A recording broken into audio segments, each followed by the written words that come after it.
Fertilization is the epic story of a single sperm facing incredible odds to unite with an egg and form a new human life. It is the story of all of us.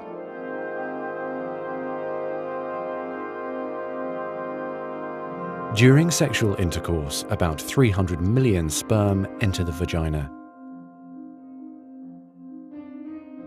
Soon afterward, millions of them will either flow out of the vagina or die in its acidic environment. However, many survive because of the protective elements provided in the fluid surrounding them.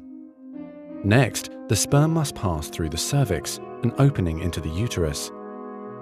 Usually, it remains tightly closed, but here the cervix is open for a few days while the woman ovulates. The sperm swim through the cervical mucus, which is thinned to a more watery consistency for easier passage.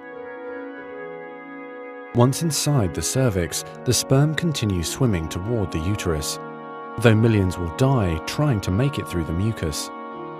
Some sperm remain behind, caught in the folds of the cervix, but they may later continue the journey as a backup to the first group.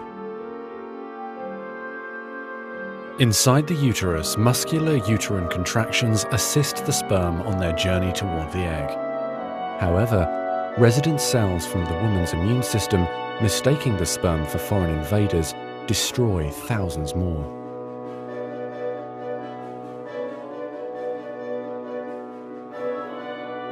Next, half the sperm head for the empty fallopian tube, while the other half swim toward the tube containing the unfertilized egg. Now, only a few thousand remain. Inside the fallopian tube, tiny cilia push the egg toward the uterus. To continue, the sperm must surge against this motion to reach the egg. Some sperm get trapped in the cilia and die. During this part of the journey, chemicals in the reproductive tract cause the membranes covering the heads of the sperm to change. As a result, the sperm become hyperactive, swimming harder and faster toward their destination. At long last, the sperm reach the egg. Only a few dozen of the original 300 million sperm remain.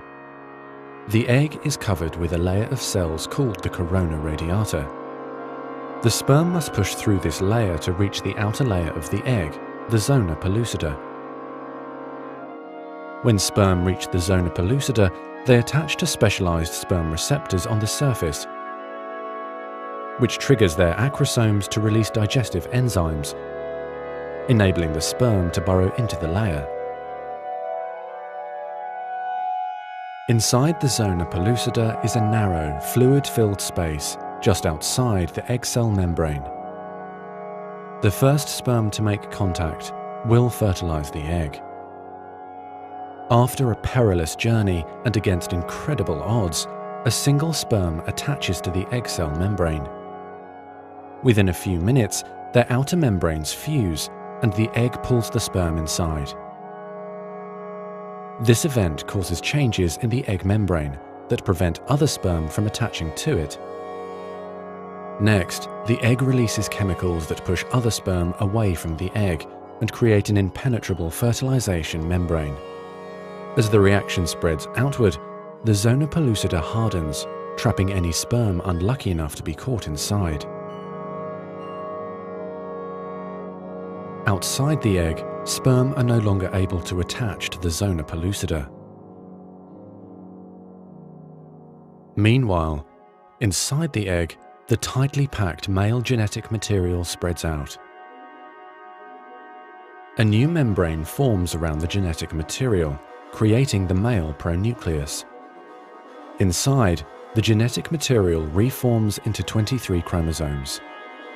The female genetic material, awakened by the fusion of the sperm with the egg, finishes dividing, resulting in the female pronucleus, which also contains 23 chromosomes. As the male and female pronuclei form, spiderweb-like threads, called microtubules, pull them toward each other. The two sets of chromosomes join together, completing the process of fertilization. At this moment, a unique genetic code arises, instantly determining gender, hair color, eye color, and hundreds of other characteristics. This new single cell, the zygote, is the beginning of a new human being. And now the cilia in the fallopian tube gently sweep the zygote toward the uterus, where he or she will implant in the rich uterine lining, growing and maturing for the next 9 months until ready for birth.